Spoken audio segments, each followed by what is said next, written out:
ఆలోచన ఆలోచన ఆలోచన with रत्नाकर। हाय नमस्कार दर्शक बंधु मु रत्नाकर आपण मानकु स्वागत करछि ईशा न्यूज ओडियार आलोचना रत्नाकर। ताले आज हम गहन रचନ୍ତି जे स्वतंत्र प्रतिभार अधिकारिणी अन्य किछ प्रतिभार गंताघर से होचନ୍ତି श्रीमती वंदना मिश्र। ताले चलंतु तांको सहित आलाप करिबा आलोचना करिबा जानिबा तांको जीवन संपर्कित अनेक किछ तथ्य।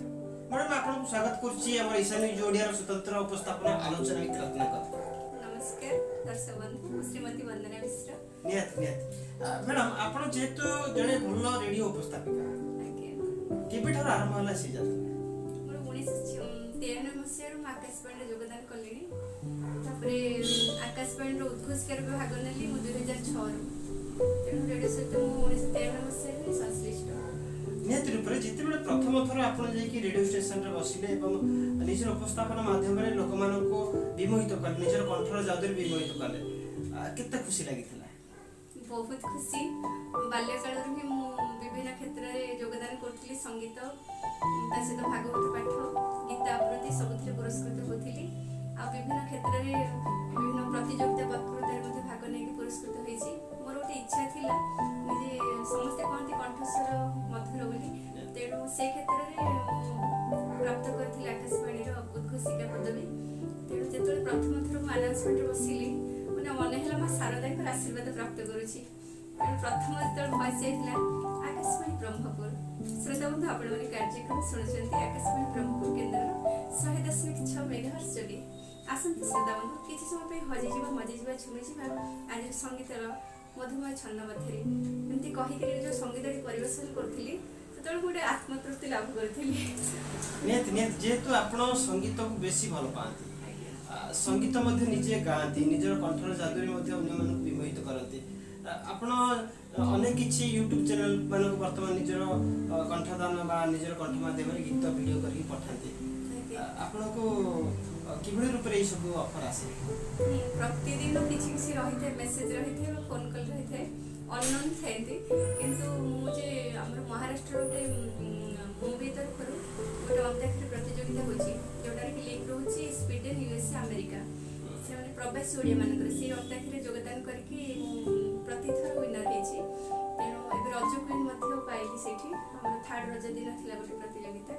तेणु से क्षेत्र रे सम्मान जेतले सुनंती मोर संगीत के सेठी किछ ऑफर आसे जे आपण संगीत परिवेशन के मो यूट्यूब चैनल दियंतु ता से तो सेठी गोटे कविता आसर हुए प्रवासी ओडिया मानकर केवल नारी मानकर आ भुवनेश्वर विभिन्न कविता आसर रहिछि बिंदु सारस्वत समाज आ कारबाकी आ ब्रह्मपुर विभिन्न साहित्य अनुष्ठान जोठी ले मोर गोटे रहिछि रुचि जे निजस्व वेद पाठ करिबा आ निजस्व रचना स्वर संयोजन रे गीति कविता जोगे ताको प्रारंभिक संगीत आकार परिवेशन करे और निजस्व कविता आवृत्ति करे।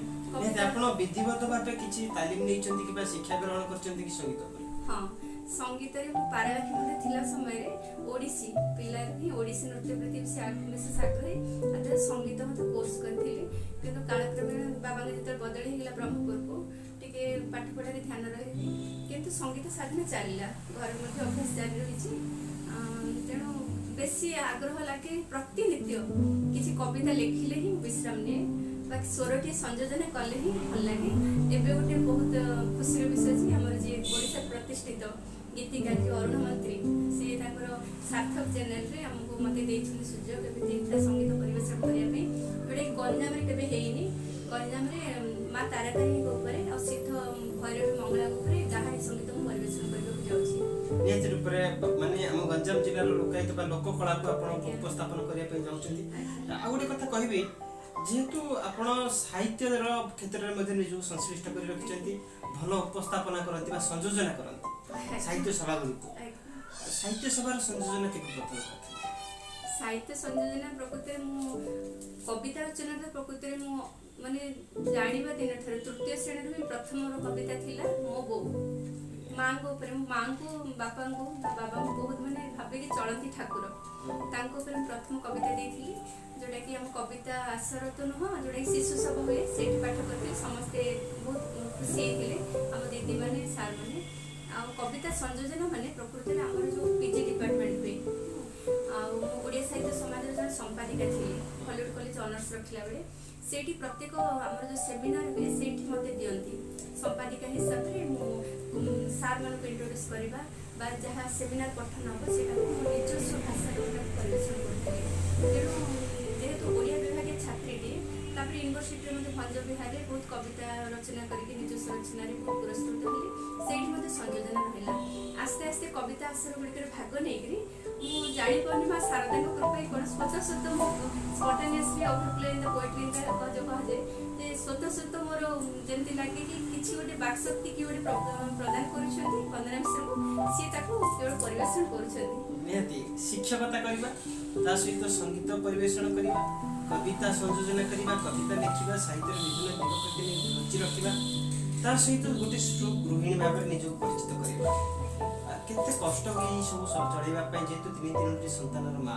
ହଁ, ଏଇଟା ଗୋଟେ କହିଲେ ରତ୍ନ ଭାଇ, ପ୍ରକୃତରେ ଯେଉଁ ତିନୋଟି ସନ୍ତାନ କଥା କହିଲି ସେଇଟା ହେଉଛି ପ୍ରଭୁଙ୍କର କୃପା, ମା ଦୁର୍ଗାଙ୍କ ଆଶୀର୍ବାଦ ମନେ କରେ।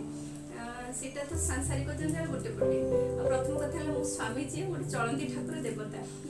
ମାନେ ଯେମିତି ଲାଗେ ଯେମିତିକି ଗୋଟିଏ ଜନ୍ମର ତପ ବଳରେ ଯେମିତି ପ୍ରାରବ୍ଧ କର୍ମକାଳରୁ ଏମିତି ଗୋଟେ ସ୍ୱାମୀଟେ ପାଇଛି, ଏତେ ଭଲ। ତାଙ୍କ ଯୋଗୁଁ ମୋର ପାରିବାରିକ ସାଂସାରିକ ଜୀବନ ବହୁତ ଭଲ ଚାଲେ। ଆଉ ଯେଉଁ କହୁଛନ୍ତି ଅଧ୍ୟାପିକା, ବର୍ତ୍ତମାନ କଲେଜରେ ଡିଗ୍ରୀ କଲେଜରେ ମୁଁ ଅଧ୍ୟାପନା କରେ, ପିଲାମାନଙ୍କୁ ଶିକ୍ଷା ଦିଏ, ଡିଗ୍ରୀ BBA ପିଲାମାନେ। ତେଣୁ ସେମାନଙ୍କ ଶିକ୍ଷାଦାନ ସମୟରେ ମୁଁ ଗୋଟେ ଆତ୍ମତୃପ୍ତି ଲାଭ କରେ। ତା ପୂର୍ବରୁ ମଧ୍ୟ ଶିଶୁ ମନ୍ଦିର ଥିଲି, ଗୋପାଳପୁର ଶିଶୁ ମନ୍ଦିର ପ୍ରଧାନାଚାର୍ଯ୍ୟ ଥିଲି ହେଡମିଷ୍ଟ୍ରେସ୍, ତାପରେ ରାମମୋହନଗର ପରିବର୍ତ୍ତନ ହେଲି, ପୁଣି ନୀଳକଣ୍ଠନଗର ଗଲି। ଏ ସବୁ ଜାଗା ଭିତରେ ଗୋଟେ ରୁଟିନ୍ ଲାଇଫ୍ ମୋର ହେଇଯାଇଛି। ମାନେ ପ୍ରାତଃ ଜାଗରଣ ଯେମିତି କୁହାଯାଏ ବ୍ରାହ୍ମୀ ମୁହୂର୍ତ୍ତରୁ 4ଟାରୁ ଉଠିଲେ ପୁଣି ବିଶ୍ରାମ ନେବା ସମୟଟା ମୁଁ ଜାଣିପାରିନି, କାରଣ ପ୍ରତିଦିନ କିଛି କିଛି କବିତା ଲେଖିବା ବିଭିନ୍ନ ଚ୍ୟାନେଲକୁ ପଠା ଅଡ଼ିଓ ଭିଡ଼ିଓ ଚାଲିଥାଏ। ତେଣୁ ଟିକେ ଅଧିକ ରାତି ପର୍ଯ୍ୟନ୍ତ ସମୟ ଦେବାକୁ ପଡ଼େ, ଆଉ ଯେମିତି ଲାଗେ ଯେ ଏମିତି ହେଇଯାଏ ଠାକୁରଙ୍କ ନିହାତି ଗୋଟେ କଥା ମ୍ୟାଡ଼ାମ, ଯେହେତୁ ଆପଣ ବର୍ତ୍ତମାନ ପୁରା ଚଳଚଞ୍ଚଳ ହେଇକି ଅଛନ୍ତି, କିନ୍ତୁ ଗୋଟିଏ କଥା, ଆପଣ କିଛି ଦିନ ତଳେ ସାହିତ୍ୟ କ୍ଷେତ୍ରରୁ ସମ୍ପୂର୍ଣ୍ଣ ଦୂରେଇ ଗଲା ଭଳି ଲାଗୁଥିଲା। ଆପଣ ବିଭିନ୍ନ ପ୍ରକାର ସାହିତ୍ୟ ସଭା ଗୁଡ଼ିକରେ ମଧ୍ୟ ନିଜକୁ ଉପସ୍ଥାପିତ କରିବା ବା ଦେଖାଦେବାର କୌଣସି ପ୍ରକାର ନଥିଲା, ଆମେ ଦେଖିବାକୁ ପାଉନଥିଲୁ। କାରଣଟି କ'ଣ ଥିଲା, ମୋର ଏକାଥରକେ 3ଟି ସନ୍ତାନ, ତେଣୁ ଜମକ, ହଁ ତାକୁ କୁହାଯାଏ ଟ୍ରିପଲେଟ୍, ମାନେ 2ଟି ସଂସାରରେ ଜମକ କୁହାଯାଏ, କିନ୍ତୁ ଟ୍ରିପଲେଟ୍ଟା ହେଉଛି ବହୁତ ରେୟାର, ମାନେ ବିରଳ। କିନ୍ତୁ ସେଇ ଠାକୁରଙ୍କ ଆଶୀର୍ବାଦ, ପ୍ରଥମ ସନ୍ତାନ ପୁତ୍ର ଶ୍ରୀରାମ, ତାପରେ ଶ୍ରୀରାଧାଶ୍ରୀ। ତେଣୁ ମୁଁ ମନେ କଲି ଯେତେ ଯାହା ସାହିତ୍ୟ ସାଧନ କଲେ ମଧ୍ୟ ବା ଅନ୍ୟ ଦିଗରେ ଆପଣ ଆକାଶବାଣୀ ଉଦ୍ଘୋଷିକା ହୁଅନ୍ତୁ କି ଅଧ୍ୟାପିକା ଶିକ୍ଷୟିତ୍ରୀ ଯାହା ହୁଅନ୍ତୁ, ପ୍ରଥମ ହେଉଛି ମୋ ମତରେ ପରିବାର। ପରିବାର ହେଉଛି ପ୍ରଥମ।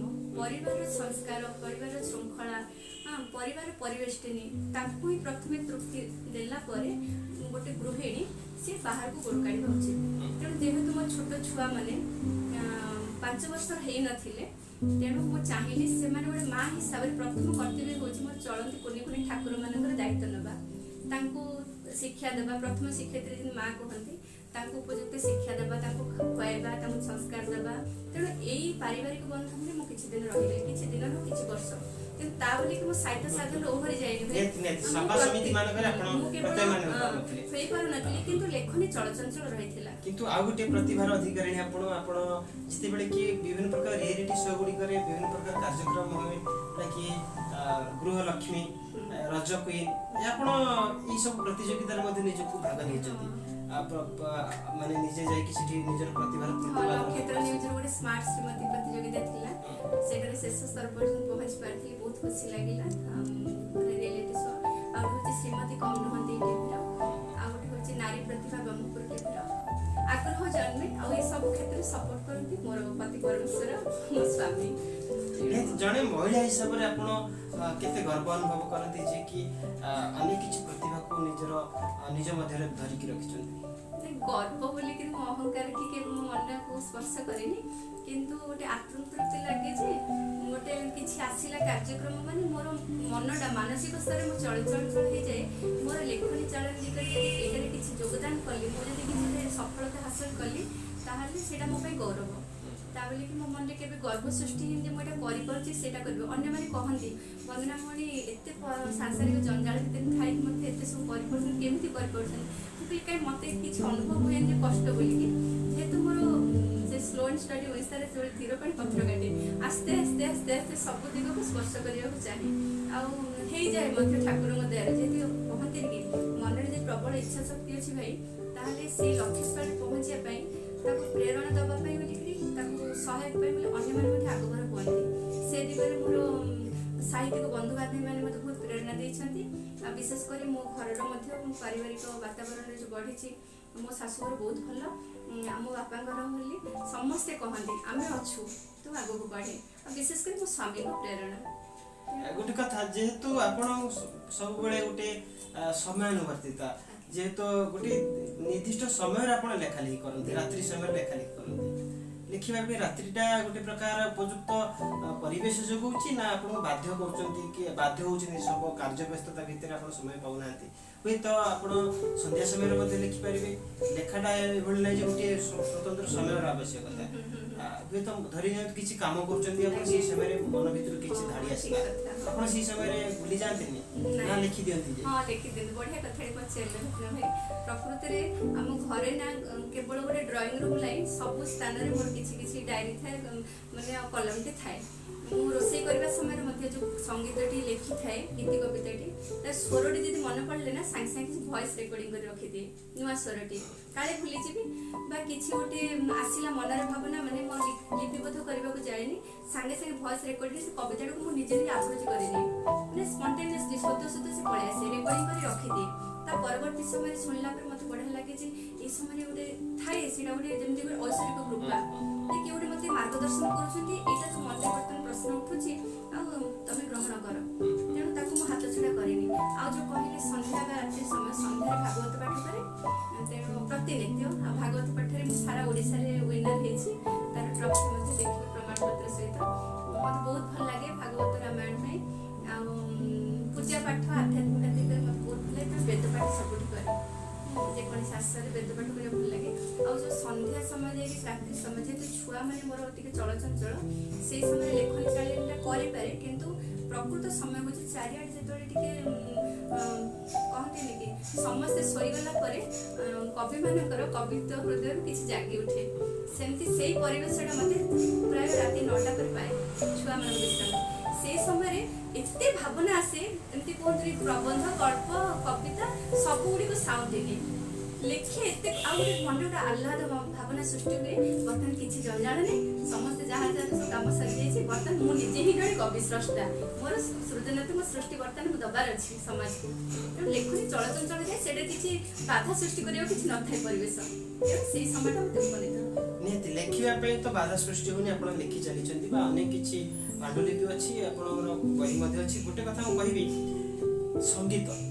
ସଙ୍ଗୀତରେ ଆପଣ ଯେତେ ଦୂର ଆଗକୁ ଯିବା କଥା ଯେତେ ଦୂର ଆପଣଙ୍କର କଣ୍ଠର ଯେଉଁଭଳି ରୂପରେ ମାଧୁର୍ଯ୍ୟ ଅଛି କଣ୍ଠ ଭିତରେ ଆପଣଙ୍କୁ ପରିବେଶ ବା ସମୟ ଆପଣଙ୍କୁ ସହଯୋଗ କରିନି ବୋଧେ ମାନେ ଆଗଧାଡ଼ିର ସଙ୍ଗୀତ ବା କଣ୍ଠଶିଳ୍ପୀଟି ହେବା ପାଇଁ ଆପଣ ଆପଣ ତ ଯେହେତୁ ବୁଡ଼ିକି ଅଛନ୍ତି ସୁନ୍ଦର କଣ୍ଠସ୍ୱର ମନରେ କଷ୍ଟ ଆସୁନି କେବେ କଷ୍ଟ ନା ସେମିତି କଷ୍ଟ ଅନୁଭବ କରିନି ମୁଁ ଭାବେ ମୋ ଠାରୁ ତ କେତେ କେତେ ଅଛନ୍ତି ସେମାନଙ୍କର କଣ୍ଠସ୍ୱର ଯାଦୁରେ ସମସ୍ତେ କିଛି ଧ୍ୱନି ମୁଦ୍ରିକା ସୃଷ୍ଟି କରିଛନ୍ତି କିନ୍ତୁ ମୁଁ ସମୟ ସୁବିଧାକୁ ସବୁବେଳେ ଅପେକ୍ଷା କରେ ମୁଁ ଭାବେ ଏଇଟା ଯଦି ଆସିନି ମୋ ଜୀବନରେ ତାହେଲେ ବର୍ତ୍ତମାନ ଏଇଟା ମୋ ପାଇଁ ନାହିଁ ଯେହେତୁ ମୁଁ ଭଗବତ ପ୍ରେମୀ ମୁଁ ଭାବେ ଯେକୌଣସି କଥା ଠିକ୍ ସମୟ ଉପନୀତ ହେଲେ ହିଁ ସେଇଟା ସାର୍ଥକତା ଲାଭ କରିବ ତେଣୁ ରଚନା କରୁଛି ସ୍ୱରଟିଏ ଦେଉଛି ତେଣୁ ବିଭିନ୍ନ ୟୁଟ୍ୟୁବ୍ ଚ୍ୟାନେଲ୍ ଗ୍ରହଣ କଲେଣି ବହୁତ ଗୁଡ଼ିଏ ଭ୍ୟୁଜ୍ ଆସିଲେଣି ଆଉ ବର୍ତ୍ତମାନ ମୁଁ ଭାବୁଛି ବର୍ତ୍ତମାନ ସମୟ ଯେମିତିକି କହିଲି ସାର୍ଥକତା କିମ୍ବା ଅନ୍ୟାନ୍ୟ ସବୁ ଗୀତିକାରମାନେ ବର୍ତ୍ତମାନ ସଂଶ୍ଳିଷ୍ଟ ହେଲେଣି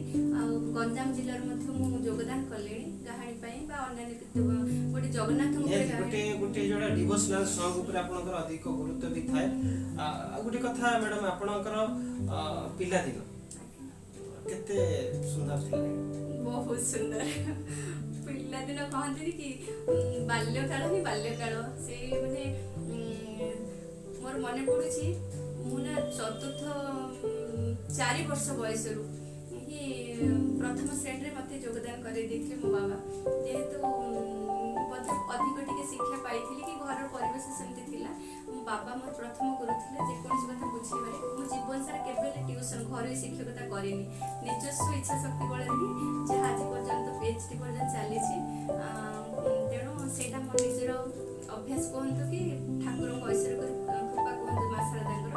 ତ ବାଲ୍ୟକାଳରେ ନା ସମସ୍ତଙ୍କର ସେବା କରିବା, ବାବା ବୋଉଙ୍କର ସେବା କରିବା, ଯେମିତି କହନ୍ତି ପ୍ରଣାମ ତ କରୁଥିଲୁ କିନ୍ତୁ ରାତିରେ ସବୁବେଳେ ବୋଉଙ୍କ ପାଖରେ ଗୋଡ଼ ଚିପିଲା ବେଳେ ଶୋଇଲା ସମୟରେ ବୋଉଙ୍କୁ କହେ କିଛି ଶୁଣାଅ ମୋତେ।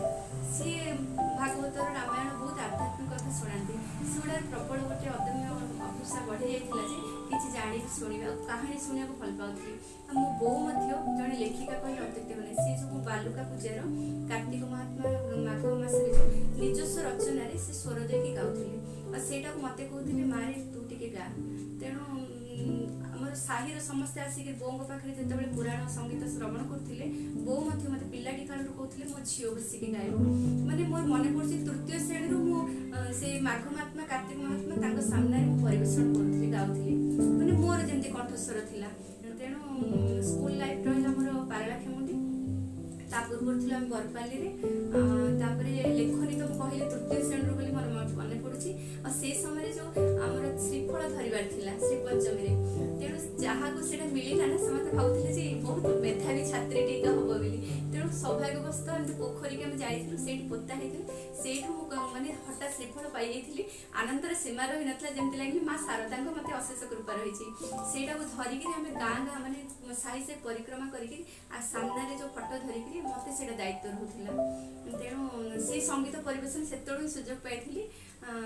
ତା ସହିତ ଜହ୍ନି ଓଷା ଗୀତ ଗାଇବା, ସେ ମଙ୍ଗଳା ମାଙ୍କ ଗୀତ ଗାଇବା, ଘରେ ମଧ୍ୟ ଆମର ସେମିତି ଆଧ୍ୟାତ୍ମିକ ପରିବେଶ, ପୂଜା ପାଠ ବୋଉ କିଛି କରିବେ ବୋଲି ମୁଁ ତାକୁ ଯୋଗାଡ଼ି ଦେଉଥିଲି। ଯେହେତୁ ଆପଣଙ୍କୁ ପରିବେଶ ଆପଣଙ୍କୁ ସେଇଭଳି ସୁଯୋଗ ଦେଇଥିଲା। ଗୋଟିଏ କଥା ମ୍ୟାଡାମ, ଯେହେତୁ ବର୍ତ୍ତମାନ ସୋସିଆଲ ମିଡିଆରେ ଆମେ ସାଧାରଣତଃ ଭିଡ଼ିଓ ପୋଷ୍ଟ କରୁ, ତା ପରବର୍ତ୍ତୀ ସମୟରେ ଆମକୁ କମେଣ୍ଟସ୍ ମିଳିଯାଏ ବା ୟୁଟ୍ୟୁବରେ ପୋଷ୍ଟ କଲେ କିମ୍ବା ଫେସବୁକରେ ପୋଷ୍ଟ କଲେ ଆମକୁ ଶୀଘ୍ର କମେଣ୍ଟ ମିଳିଯାଏ, ଲୋକମାନଙ୍କର ମତାମତ ମିଳେ। କିନ୍ତୁ ଜଣେ ରେଡ଼ିଓ ଉପସ୍ଥାପିକା ହିସାବରେ ଆପଣ ଯେତେବେଳେ ଉପସ୍ଥାପନା କରନ୍ତି ବା କରୁଥିଲେ କମେଣ୍ଟସ୍ ଯାହାକି ଚିଠି ମାଧ୍ୟମରେ ଆସେ, କେତେ ଖୁସି ଅନୁଭବ କରୁଥିଲେ ଯେତେବେଳେ କି ଗୋଟିଏ ଚିଠି କିଏ ଲେଖୁଥିଲା, ବନ୍ଦନା ମିଶ୍ର ଆପଣଙ୍କର ଉପସ୍ଥାପନ ଶୈଳୀ ଅତି ଉଚ୍ଚକୋଟୀର ଅତି ସୁନ୍ଦର କଣ୍ଠସ୍ୱର ବା ମଧୁର ଭାବରେ ଆପଣ ଉପସ୍ଥାପନା କରନ୍ତି, ଆମ ସମସ୍ତଙ୍କୁ ବିମୋହିତ କରିଦିଅନ୍ତି, ବିଭିନ୍ନ ପ୍ରକାର କମେଣ୍ଟସ୍ ଆସିଥିବ ଯାହାକି କମ୍ପ୍ଲିମେଣ୍ଟାରୀ ଆକାରରେ। ଆପଣ ସେଇ ସମୟର ମୁହୂର୍ତ୍ତ କଥା କୁହନ୍ତି। ଆମର ପ୍ରକୃତରେ ଗୋଟେ ଇଣ୍ଟରଭ୍ୟୁ ହେଲା 100 ମାର୍କର, ତାକୁ ରିଟର୍ନ ଦେଲୁ, ପୁଣି ଭାଇବାସ୍ ଦେଲୁ। ତାପରେ ଆମେ ବାଣୀ କୋର୍ସ କଲୁ। ବାଣୀ କୋର୍ସରେ ଆମକୁ ବିଭିନ୍ନ ପ୍ରଶିକ୍ଷଣ ଦିଆଗଲା। ତାପରେ ଆମେ ଯାଇକି ଆନାଉନ୍ସମେଣ୍ଟ ବୁଥକୁ ଗଲୁ। ପ୍ରଥମ ଦିନ ତ କହିଲେ ଆନାଉନ୍ସମେଣ୍ଟର ଯେଉଁ ପ୍ରକାର ଅନୁଭୂତି ଥିଲା, ଆଉ ଆମର ପ୍ରକୃତରେ ଯେଉଁପଟେ ଲାଇଭ୍ ଆନାଉନ୍ସର ଆମେ ଯେହେତୁ ଆମେ ନା କିଛି ନିଜର ନାଁ ଉଦ୍ଘୋଷଣା କରିବୁନି ଯେ ଆମକୁ ବର୍ତ୍ତମାନ ଯେ ସମ୍ବାଦିକ ଯେଉଁମାନେ ପାଠ କରନ୍ତି ମାନେ କହନ୍ତି ସମ୍ବାଦ ପଢ଼ୁଛନ୍ତି ବା କମ୍ପେରିଂ ସିଷ୍ଟମ୍ ଯେଉଁମାନେ ଉପସ୍ଥାପିକା, ଉଦ୍ଘୋଷକ ଅଲଗା ଉପସ୍ଥାପିକା ଅଲଗା। ଉଦ୍ଘୋଷକ ଯେ ଏଙ୍କର ବା ଆନାଉନ୍ସର ଆଉ କମ୍ପେରିୟର ଉପସ୍ଥାପକ। ତ ଉପସ୍ଥାପନାରେ ସେମାନେ କ'ଣ କରିବେ ନିଜ ନାଁଟା ଦେବେ, କିନ୍ତୁ ସେଇଟା ଆମର ଅଲଗା ରହିଛି ଚିଠିପତ୍ର କାର୍ଯ୍ୟକ୍ରମରେ। ଆମର ଚିତ୍ତରଞ୍ଜନ ପଟ୍ଟନାୟକ ସାର୍ ଥିଲେ ଯେ ରେଗୁଲାର ଆନାଉନ୍ସର, ତାଙ୍କ ସହିତ ସେଇ ସମୟରେ ନାଁଟା ଯାଏ। ତେଣୁ ବା କିଛି କଥା କିଛି ଗୀତରେ ଯାଏ, ସେତେବେଳେ ନା ବହୁତ ଖୁସି ଲାଗେ। ଆଉ ମୋର ଅନୁଭବ ହେଉଛି ଆମର ସିନିୟର ବ୍ୟାଚଲର ଭାଇ, ସିଏ ତାଙ୍କର ବିବେକାନନ୍ଦ ଶିଶୁ ମନ୍ଦିର ମୋତେ ଅତିଥି କରି ଡାକିଥିଲେ ବକ୍ତବ୍ୟ ମୁଖ୍ୟ ବକ୍ତୃତା କରିକି।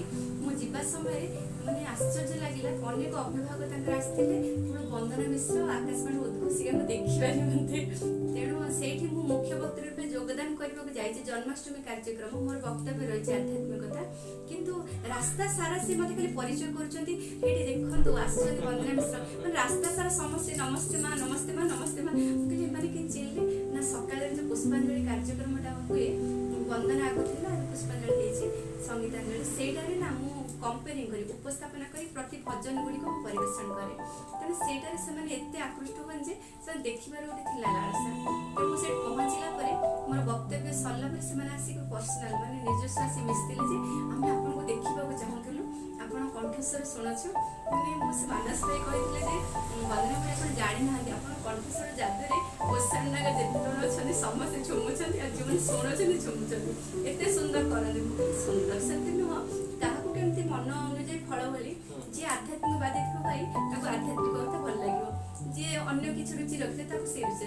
ତେଣୁ ସେଇ ପ୍ରକାର ସେମାନେ, ତେଣୁ ମୋର ରୁଚିଟା ତାଙ୍କ ସହିତ ରୁଚି ମିଶୁଛି, ତେଣୁ ସେମାନେ ମୋତେ ଭଲ ପାଆନ୍ତି। ନିହାତି ମ୍ୟାଡ଼ାମ, ଅତି ସୁନ୍ଦର କଥା। ଆପଣ ସୁନ୍ଦର ଭାବରେ ଆପଣଙ୍କର ଅନେକ କିଛି ତଥ୍ୟ, ଅନେକ କିଛି କଥା କହିଲେ। ଆପଣ ଆଉ ଗୋଟିଏ କଥା ପଚାରିବା ପାଇଁ ଚାହିଁବି, ଆପଣ ଯେହେତୁ ଉପସ୍ଥାପନା କରନ୍ତି, ମଞ୍ଚ ଉପସ୍ଥାପନା, ମଞ୍ଚ ଉପସ୍ଥାପନାରେ ଆପଣଙ୍କୁ ସବୁଠାରୁ ଖୁସିର ମୁହୂର୍ତ୍ତ ଯେଉଁଠିକି ସଫଳତା ମିଳିଲା ବୋଲି ଲାଗିଲା କି ନାଇଁ ମୁଁ ଜଣେ ଭଲ ଉପସ୍ଥାପକ, ଆପଣଙ୍କୁ କିଏ କହିଥିବେ ନାଇଁ ଆପଣ ଜଣେ ବହୁତ ଭଲ ଉପସ୍ଥାପକ?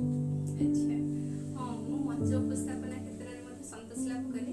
ଏମିତିକି ଆମର ଗଭର୍ଣ୍ଣମେଣ୍ଟର ଯେଉଁ ଜାନୁଆରୀ 26 ଅଗଷ୍ଟ 15 ଗୁଡ଼ିକ ପ୍ରୋଗ୍ରାମ, ସେଇଟାରେ ମଧ୍ୟ ମଞ୍ଚ ଉପସ୍ଥାପନାର ସୁଯୋଗ ପାଇଛି ରବିନାରାୟଣ ମିଶ୍ର ଭାଇଙ୍କ ଠାରୁ ବ୍ରହ୍ମପୁର କଲେଜ କଲେଜରେ। କିନ୍ତୁ ସମ୍ପୂର୍ଣ୍ଣତା ମୁଁ ଲାଭ କରିଛି ବର୍ତ୍ତମାନ ପର୍ଯ୍ୟନ୍ତ ଆମର ଯେଉଁ ଭଜନ ସାମ୍ରାଜ୍ଞୀ ଅଛନ୍ତି ଶାନ୍ତିଲତା ବାରିକ, ତାଙ୍କର ପ୍ରୋଗ୍ରାମଟି ହେଇଥିଲା ଜୟଦେବ ଭବନରେ ଫେବୃଆରୀ 18 ତାରିଖରେ। ତେଣୁ ସେଇଠି ସେ ନିଜ ତରଫରୁ ଫୋନ୍ କରିକି ମୋତେ ଡକେଇଥିଲେ ଯେ ବନ୍ଦନା ମିଶ୍ର କହୁଛନ୍ତି। ମୁଁ ଆଶ୍ଚର୍ଯ୍ୟ ହେଇଥିଲି, କିଏ କହୁଛନ୍ତି? ମୁଁ ଶାନ୍ତିଲତା ବାରିକ। ଏଇଟା ଆମର ଗୋଟେ କାର୍ଯ୍ୟକ୍ରମ ହେଉଛି ଅନୁରାଗ, ଆଉ ଆପଣଙ୍କୁ ସେଇଠି ଆମେ ଷ୍ଟେଜ୍ ପ୍ରୋଗ୍ରାମ କଣ୍ଡକ୍ଟ କରିବାକୁ ଡାକୁଛୁ। ମୁଁ ପ୍ରୋଗ୍ରାମଟାକୁ ସମ୍ପୂର୍ଣ୍ଣ କଣ୍ଡକ୍ଟ କରିବି ଆଉ ଗୋଟେ ସଙ୍ଗୀତ ପରିବେଷଣ କରିବି ହୋଲି ପାଇଁ କାର୍ଯ୍ୟକ୍ରମଟି। ଆଉ ତା ସହିତ ଆପଣଙ୍କୁ ଆମର ଗୋଟେ ରଖିଛୁ ସରପ୍ରାଇଜ୍।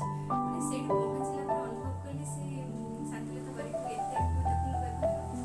ମୁଁ ଗେଲି ଭଉଣୀ ବୋଲି ସମ୍ବୋଧନ କଲି, କୋଳାଭିତ କରିଦେଲି। ତାପରେ କହିଲେ କି ଆସିଥିଲେ ଆମର ଅର୍ଥମନ୍ତ୍ରୀ ଆସିଥିଲେ ପ୍ରଦ୍ୟୁମ୍ନ ବେହେରା ସାର୍, ତେଣୁ ତାଙ୍କ ପରିଚୟ ଆଉ ସେଇଠୁ ଯେତିକି ସବୁ ମାନ୍ୟଗଣ୍ୟ ବ୍ୟକ୍ତି ତାଙ୍କ ଅତିଥି ପରିଚୟ, ପୁଣି କାର୍ଯ୍ୟକ୍ରମ ସମ୍ପୂର୍ଣ୍ଣ ପରିଚାଳନା ବେଦପାଠଠୁ ଆରମ୍ଭ କରିକି ବେଦପାଠ କରିବା ସମୟରେ ଭାଇ ପୁରା ପ୍ରଭୁ ଜଗନ୍ନାଥଙ୍କର ମଥାରେ ପୁରା ପୁଷ୍ପ ଖସି ଯାଇଥିଲା। ଶାନ୍ତି ବାପା ମୋତେ ଠାରି କହିଥିଲେ, ଦେଖ ଆଜି କାର୍ଯ୍ୟକ୍ରମ ନିଶ୍ଚୟ ସଫଳୀକୃତ ହେବ। ତେଣୁ ଏତେ ସୁନ୍ଦର ଭବ୍ୟ କାର୍ଯ୍ୟକ୍ରମ ହେଲା। ସେଇଠି ମଧ୍ୟ ଗୋଟେ ପୁରାତନ ରଚନାର ମୁଁ ଗାଇଥିଲି ଶ୍ରୀକୃଷ୍ଣଙ୍କ ବଂଶୀ ଧ୍ୱନି ଶୁଣି। ଆଉ ଶେଷରେ ମୋର ପାଇଁ ସର୍ଟିଫିକେଟ୍ କରିଥିଲେ, କଣ୍ଠ ପ୍ରତିଭା ସମ୍ମାନରେ ମୋତେ ସମ୍ମାନିତ କରିଥିଲେ। ତେଣୁ ସେଇଟା ମୋ ଜୀବନର ଗୋଟେ ନିହାତି ଶ୍ରୀକୃଷ୍ଣଙ୍କ ବଂଶୀ ଧ୍ୱନି ଶୁଣିବା, ସେଇଟା ଆପଣ ଫେସବୁକରେ ମଧ୍ୟ ଅପଲୋଡ କରିଥିଲେ। ଶାନ୍ତିଲତା ବାରିକ ବ୍ୟାକ୍ ସାଇଡରେ ଆପଣ କହିଥିଲେ ଆପଣ ହାରମୋନିୟମ ବଜେଇଥିଲେ ମୋ ପାଇଁ। ହାରମୋନିୟମ ବଜାଉଥିଲେ। ଆପଣ ବିଭିନ୍ନ ପ୍ରକାର ଅନୁଷ୍ଠାନରୁ ସମ୍ବର୍ଦ୍ଧିତ ମଧ୍ୟ ହେଇଛନ୍ତି, ସମ୍ବର୍ଦ୍ଧନା ବା ସମ୍ମାନିତ ହେଇଛନ୍ତି। କଣ କଣ ସବୁ ଆପଣ? ମୋତେ ଆନ୍ତର୍ଜାତୀୟ ମହିଳା ଦିବସରେ ମୋତେ ନାରୀଶ୍ରୀ ସମ୍ମାନରେ ଉପାଧି ସମ୍ମାନିତ କରିଥିଲେ। ତାପରେ ଶାନ୍ତି ସୁଦ୍ଧା ଗୋଟେ ଅନୁଷ୍ଠାନ ସିଏ ମୋତେ ସ୍ୱରଭାରତୀ ସମ୍ମାନରେ ସମ୍ମାନିତ କରିଛନ୍ତି। ଆଉ ଭୁବନେଶ୍ୱର ବୀରକଳିଙ୍ଗ ପତ୍ରିକା ତରଫରୁ ମୋତେ ପ୍ରତିଭା ସମ୍ମାନ ମିଳିଛି। ଆଉ ଗୋଟେ ସମ୍ଭାବ୍ୟ ସାହିତ୍ୟ ପରିଷଦ ଆସ୍କା ତରଫରୁ ହେଉଛି କଳାତ୍ମକ ବିଭବ ସମ୍ମାନ। ଆଉ ଶାନ୍ତିଲତା ବାରିକ ମହୋଦୟଙ୍କ ଠାରୁ ରହିଛି କଣ୍ଠ ପ୍ରତିଭା ସମ୍ମାନ। ଆଉ ଭାଗବତ ପାଠରେ ରହିଛି ମୋର ସାରା ଓଡ଼ିଶାରେ ପ୍ରଥମ ସ୍ଥାନ ଅଧିକାର କରିଛି। ଆଉ ମୁଁ ଯାଇଥିଲି ଦିଲ୍ଲୀ ଯାଇଥିଲି, ଗୋଟେ କାର୍ଯ୍ୟକ୍ରମ ଥିଲା ଗୀତା ଆବୃତ୍ତି, ସେଇଟାରେ ମୁଁ ସର୍ବୋଚ୍ଚ ସମ୍ମାନ ଲାଭ କଲି ଗୀତା ଆବୃତ୍ତି। ସେଇଠି ମଧ୍ୟ ଏନକରେଜ କଲି, ସେଇଠି ସେମାନେ କେସେଟ୍ କରିବା ପାଇଁ ମଧ୍ୟ ମୋର ଭଏସ୍ ନେଇଥିଲେ। ସେଇଟା ଗୋଟେ ବହୁତ ଭଲ ଅନୁଭବ, ଯୋଉଟା ଖଚଖଚ ଜଗନ୍ନାଥ ମନ୍ଦିର ଦିଲ୍ଲୀରେ, ସେଇଠି ମୁଁ ଉପସ୍ଥାପନାରେ ଥିଲି। ବହୁତ ବଡ଼ ଭଜନ ସମାରୋହ। ତେଣୁ ଏଇଠି ମଧ୍ୟ ଆମର ବ୍ରହ୍ମପୁରରେ ମଧ୍ୟ ଗୋସାଣୀ ଗାଁରେ ରଥଯାତ୍ରା ସମୟରେ ମୁଁ ଧାରା ବିବରଣୀ ଦେବାକୁ ମୋ ଡାକନ୍ତି ଆକାଶବାଣୀ ବହୁତ ଥର ଦେଇଛି। ନିହାତି ସମୟ ତ ସମ୍ପୂର୍ଣ୍ଣ ସରିବାକୁ ଗଲାଣି। ଆପଣ ଅତି ସୁନ୍ଦର ଭାବରେ ଆପଣଙ୍କର ଜୀବନର ଅନେକ କିଛି ତଥ୍ୟ, ଅନେକ କିଛି କଥାକୁ ଆମେ ଜାଣିବାକୁ ପାଇଲୁ। ତଥାପି ବହୁତ କିଛି ରହିଗଲା। ପୁଣି କେବେ ଦେଖା ହବ ଆପଣଙ୍କ ସହିତ, ଏଇଭଳି ଆଲୋଚନା ହବ। ସେତେବେଳେ ପର୍ଯ୍ୟନ୍ତ ରହୁଛି। ନମସ୍କାର। ନମସ୍କାର।